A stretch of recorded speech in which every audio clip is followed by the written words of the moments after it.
जय श्रीमन नारायण। जो टिप्पणी मैं देने जा रही हूँ वह रामानुज दास श्रीमन गट्टू वेणुगोपालन स्वामी द्वारा दी गई है। अध्याय 2 सांख्य योग श्लोक 43। कामात्मानः स्वर्गपराः जन्म कर्म फलप्रदां क्रियाविशेष बहुलां भोगैश्वर्य गतिं प्रति ओम। गीताचार्य श्री कृष्ण परमात्मा अर्जुन सहित हम सभी को उपनिषदों का सार बता रहे हैं। परमात्मा कह रहे हैं, अर्जुन, कुछ लोगों को केवल सांसारिक, भौतिक और शारीरिक इच्छाओं को पूरा करने में रुचि होती है और वे उनकी पूर्ति की आशा में उन इच्छाओं से संबंधित कर्म करते हैं। ये लोग इन इच्छाओं में इस कदर डूबे हुए हैं कि इस शरीर को छोड़ने के बाद मोक्ष की इच्छा नहीं करते। वे केवल क्षणिक और अस्थायी सुखों की इच्छा रखते हैं और केवल सुख से भरे स्वर्गीय लोकों की इच्छा रखते हैं। उनका मानना है कि केवल यही हमारे लिए सब कुछ है। अर्जुन, इन इच्छाओं को पूरा करने के लिए वे यहाँ तक कि काम्य कर्म भी करते हैं जो उनके शरीर को थका देते हैं। काम्य कर्म करने के इस तरीके से वे अपने इच्छित परिणाम प्राप्त करते हैं और इन फलों को अनुभव करते हैं। और इन फलों का अनुभव करते रहने के लिए उनका पुनर्जन्म होता है। एक बार जब वे पुनर्जन्म लेते हैं तो वे काम्य कर्म करते रहते हैं। फिर से उन फलों का अनुभव करने के लिए वे फिर से जन्म लेते हैं। काम्य कर्म करने वाले लोग जन्म और मृत्यु के चक्र में अंतहीन रूप में फंस जाते हैं। वे केवल अपनी इच्छा से संबंधित कर्म या कर्म ही करते हैं। शारीरिक सुखों का अनुभव करते हैं और उसी के लिए कमाते हैं। उन्होंने जो कुछ कमाया है उसका उपयोग वे केवल काम्य कर्म करने के लिए करते हैं। इस प्रकार काम्य कर्म करने वाले इस जन्म मरण के चक्र में पूरी तरह से दबे रहते हैं। श्री कृष्ण परमात्मा यही शिक्षा दे रहे थे। वे इस बात पर बल दे रहे हैं कि अनित्य सुखों की इच्छा के स्थान पर स्थायी सुखों की इच्छा करना उनके लिए अधिक समृद्ध है। किसी के जीवन का सिर्फ यही और यही लक्ष्य होना चाहिए। श्रीमद् भगवद गीता का संपूर्ण सार श्री कृष्ण परमात्मा द्वारा अध्याय 18 के श्लोक 65 से 70 में 8 कार्य करने के लिए दिया गया है। श्री कृष्ण कहते हैं, मैं उन लोगों से प्रेम करता हूँ जो इन 8 बातों का पालन करते हैं। मैं उन भक्तों की हर तरह से रक्षा करूँगा।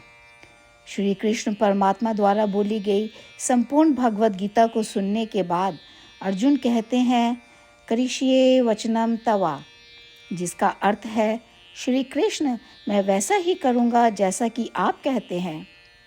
यही कारण है कि श्री कृष्ण ने अर्जुन को सभी प्रकार की सफलताएं और विजय प्रदान की है।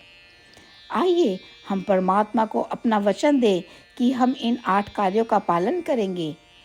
परमात्मा को इस शब्द देने से बड़ी कोई पूजा, तप या यज्ञ नहीं है। मैं यह 8 व्रत कहूँगी जो हमें करने चाहिए। आप सब कृपया अपने मन और हृदय में इन पर विचार करें। इस तरह से हम श्री कृष्ण को अपना वचन देते हुए हम सभी श्री कृष्ण के प्रसन्न भरे मुख की कल्पना करें और इस आनंद को महसूस करें। जय श्रीमन नारायण। ये है हमारे 8 वादे। हमारा पहला वादा, हे श्रीमन नारायण, जैसा कि आपने निर्देश दिया है, मैं हमेशा आपका ध्यान करूंगी और आपके बारे में सोचूंगी। हमारा दूसरा वादा, हे श्रीमन नारायण, जैसा आपने सलाह दी है हमेशा आपका भक्त रहूंगी। हमारा तीसरा वादा, हे श्रीमन नारायण, मैं आपकी सेवा के रूप में और आपकी संतुष्टि के लिए अपने सभी कार्य करूंगी। हमारा चौथा वादा, हे श्रीमन नारायण, जैसा कि आपने अनुसरण करने के लिए कहा है, मुझे पूर्ण विश्वास है कि मैं आपकी हूँ और मैं हमेशा हाथ जोड़ूंगी और आपको नमस्कार करूंगी और आपकी पूजा करूंगी। हमारा पांचवा वादा, हे श्रीमन नारायण, मुझे आपके शब्द याद आते हैं, माम एकम शरणम व्रजा 1866, कि आपने आत्मसमर्पण करने के लिए कहा था। हे श्रीमन नारायण, मैं केवल आपकी शरण में जाती हूँ। हमारा छठा वादा, हे श्रीमन नारायण, मुझे आपके शब्द माँ शुचः 1866 याद है कि आप हमें शोक ना करने का आश्वासन दे रहे हैं। मैं अब और शोक नहीं करूँगी। हमारा सातवां वादा, हे श्रीमन नारायण, आपने हमारे लिए श्रीमद् भागवत गीता प्रदान करके हम सभी पर कृपा की है और आशीर्वाद दिया है। मैं प्रतिदिन कम से कम एक श्लोक पढ़ने या सुनने का वादा करती हूँ। हमारा आठवां वादा, हे श्रीमन नारायण, आपने गीता को पूरी मानवता तक पहुँचाया। मैं गीता में आपके दिव्य शब्दों को उन भक्तों तक पहुँचाने की कोशिश करूँगी जो गीता से अपरिचित हैं। हमने अभी अभी परमात्मा से अपने 8 वादे किए हैं। श्रीमन नारायण को हर दिन यह वचन देना कि हम वही करेंगे जो वे स्वयं कहते हैं, अपने आप में एक महान पूजा है। आइए हम अपने अडिग विश्वास के साथ उन्हें अपना वादा दें। हे श्रीमन नारायण, जैसा आप कहते हैं मैं वैसा ही करूँगी, जैसा आप चाहते हैं मैं वैसा व्यवहार करूँगी और केवल आपके लिए काम करूँगी। श्रीमन नारायण करिष्ये वचनम तवा, जिसका अर्थ है, श्रीमन नारायण, मैं आपके निर्देशों के अनुसार कार्य करूँगी। सर्वम श्री कृष्णा अर्पणमस्तु। जय श्रीमन नारायण। कामात्मानः स्वर्गपराः जन्मकर्म फलप्रदां क्रियाविशेष बहुलां भोगैश्वर्य गतिं प्रति ओम।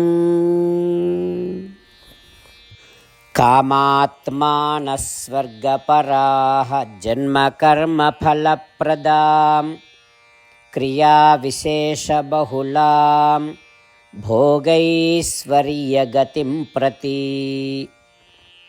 ओम। श्रीमन्नारायण करिष्ये वचनं तव। सर्वं श्रीकृष्णार्पणमस्तु। जय श्रीमन्नारायण। जय श्रीमन नारायण।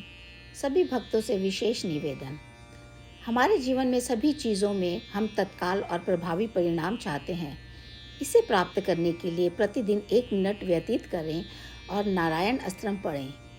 नारायण अस्त्रम प्राप्त करने के लिए नारायण अस्त्रम वेबसाइट पर जाएं, जो www.narayanastram.org है, और पंजीकरण में अपना नाम और ईमेल प्रदान करें। आपके द्वारा प्रदान किए गए ईमेल पर आपको एक नारायण अस्त्रम PDF प्राप्त होगा। PDF में एक रामायण श्लोक, एक गीता श्लोक और एक विष्णु नाम है। इन तीनों को मिलाकर नारायण अस्त्रम कहा जाता है। प्रत्येक व्यक्ति को इन श्लोकों का भिन्न संयोजन प्राप्त होता है। जब हर कोई 24,000 भक्तों के साथ प्रतिदिन अपने नारायण अस्त्रम को पढ़ता या सुनता है, संपूर्ण रामायण पारायण का एक दौर, श्रीमद् भगवद गीता पारायण के 33 राउंड, श्री विष्णु सहस्त्र नाम स्तोत्र पारायण के 24 राउंड हर रोज़ पूरे होते हैं। यह एक ऐसा उल्लेखनीय और असाधारण परिणाम है जो हर दिन ऐसा करने से निकलता है। इसलिए आप और आपके परिवार के सदस्य तुरंत जाकर अपना नारायण अस्त्र प्राप्त करें। जय श्रीमन नारायण।